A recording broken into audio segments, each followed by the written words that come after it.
Hey everyone, welcome back to Corporate Decoder, the place where we decode the corporate world. Today we're diving into a proxy statement. You might think, oh great, another boring legal document, but stick around.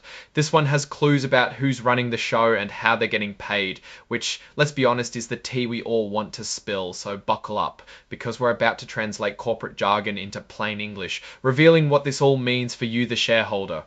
This is a definitive proxy statement from First US Bank shares, meaning the company is sending out information to shareholders so they can vote on important matters at the annual meeting. The annual meeting in May is going virtual, meaning you can attend from your couch. Shareholders get to vote on electing directors, approving the company's choice of accountants, and giving their opinion on executive pay. That last one is a non-binding advisory vote. The main items on the agenda are to elect 11 directors, approve the appointment of their accounting firm, and give an opinion on how the executives are paid. If you own stock on March 12, you are eligible to vote. You can attend the meeting online by visiting that link. You can vote online by phone or by mail. Directors are elected by a plurality, meaning the nominees with the most votes win. Let's get to the meat of who's running this bank. All 11 current directors are up for re-election. The board recommends voting for all of them. James House is the chairperson, president, and CEO of First US Bank shares, and has held his position since 2011. He has decades of experience in the banking world. The board values his deep understanding of the company and the banking industry. Robert Briggs is the vice chairperson and lead independent director. He has tons of experience in the insurance industry and is also CEO of Petra Life Services. The board values his leadership and financial services knowledge. The board even waived their policy requiring him to retire at 75, showing how much they value his contributions. Robert Field has lots of experience in real estate and banking. David Hale brings knowledge of information technology and cybersecurity to the table. Miley McCain is a certified public accountant with over 40 years of accounting experience. J. Lee McPherson is an attorney and county attorney for Choctaw County, Alabama. Jack Meigs has extensive legal experience as a practitioner and as a judge. Aubrey Miller has experience leading non-profit organizations and creating strategic plans. Stashi Pierce is the CEO of Action Enterprise Holdings and has experience in the transportation and environmental services industries. Tracy Thompson co-founded Focus Health Group and has experience in banking and real estate. Bruce Wilson is an attorney and the senior member in the law firm of Wilson, Drinkard and Drinkard LLC. The board believes the mix of backgrounds and qualifications of these directors, when taken as a group, will allow the board to do its job well. The company has a code of business conduct and ethics, basically a set of rules for employees, including the top executives to follow. This covers things like complying with laws and acting ethically. Most of the directors are considered independent, meaning they don't have any relationships with the company that would affect their judgment. James House is the exception because he's the CEO. James House is both the CEO and the chairperson of the board. Robert Briggs is the lead independent director designed to enhance communication. The board actively manages risk, reviewing financial, credit, and other risks regularly. Committees like the Audit Committee and Compensation Committee handle specific risk areas. The Compensation Committee makes sure that pay packages don't encourage excessive risk-taking. The company has a policy to review any transactions with people connected to the company, such as directors or executive officers, to avoid conflicts of interest.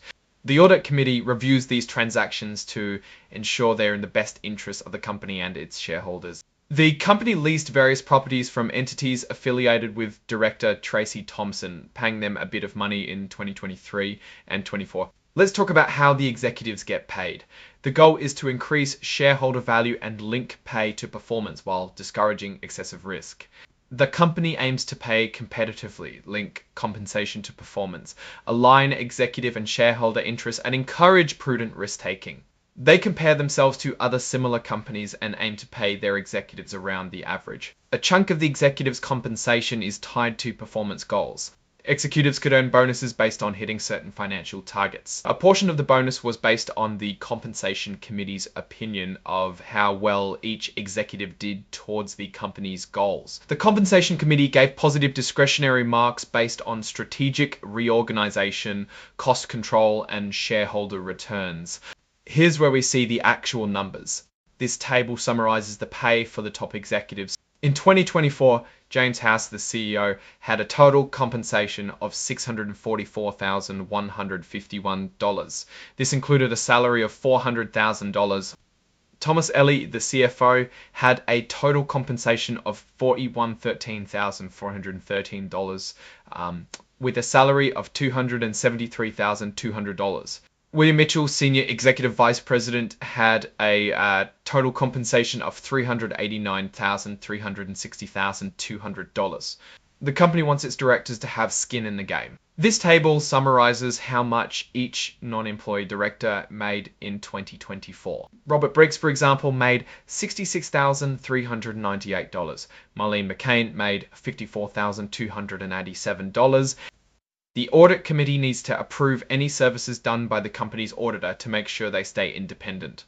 Finally, shareholders get to vote on whether they approve of the executive compensation packages, though it's advisory and non-binding. The board recommends shareholders vote yes on the executive compensation. If you have a proposal for the next annual meeting, there's a deadline to submit it. That's all for this report. Tamar for my take on all of this. First US Bank shares seems to be ticking all the governance boxes. They've got the committees, the codes of ethics, and the policies to keep things in check. It seems like the board is trying to strike a balance between compensating executives well and aligning their interests with shareholders. It remains to be seen if they will accomplish that goal. The multiple roles of the CEO might seem like a risk, but the company has a lead independent director to counterbalance between compensating executives well and aligning their interests with shareholders. It remains to be seen if they will accomplish that goal. The multiple roles of the CEO might seem like a risk, but the company has a lead independent director to counterbalance that and enhance communications. The main opportunity here is growing the company effectively, expanding without sacrificing stability. There's always a risk of things looking good on paper, but not translating to real results, so it's important to watch what they do and not just what they say. Overall, the company seems to be on a solid course, and it will be interesting to watch them navigate the waters in the coming years. Thanks for watching Corporate Decoder. If you found this breakdown helpful, hit that like button, drop a comment, and subscribe for more corporate deep dives. See you next time.